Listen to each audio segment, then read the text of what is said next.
മനുഷ്യജീവന് വെല്ലുവിളി ഉയർത്തുന്ന മരുന്നുകൾ കൊണ്ടുപോലും ഭേദമാക്കിയെടുക്കാൻ കഴിയാത്ത ബാക്ടീരിയകൾ മനുഷ്യ ശരീരത്തിൽ പടർന്നു പിടിക്കുന്നു എന്നുള്ള ICMR റിപ്പോർട്ടാണ് ഇപ്പോൾ പുറത്തു വന്നിരിക്കുന്നത്.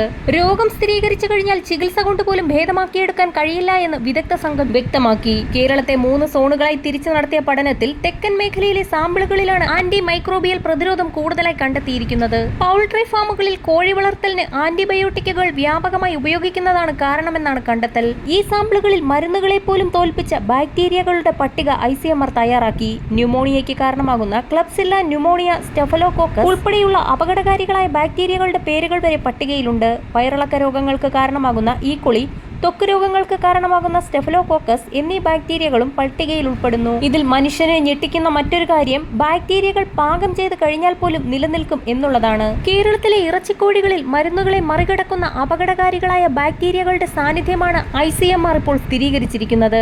ആന്റി മൈക്രോബിയൽ പ്രതിരോധം എന്ന ഈ അവസ്ഥ തെലങ്കാനയിൽ നിന്നുള്ള സാമ്പിളുകളിലും കണ്ടെത്തിയിട്ടുണ്ട്. പൗൾട്രി ഫാമുകളിൽ കോഴി വളർത്തലിന് ആന്റിബയോട്ടിക്കുകൾ വ്യാപകമായി ഉപയോഗിക്കുന്നതാണ് കാരണമെന്നാണ് കണ്ടെത്തൽ. കോഴി വിസർജ്യം ശേഖരിച്ച് DNA വേർതിരിച്ച് നടത്തിയ പഠനത്തിലെ കണ്ടെത്തലുകൾ ആരോഗ്യമേഖലയ്ക്കും വെല്ലുവിളിയായിരിക്കുകയാണ്.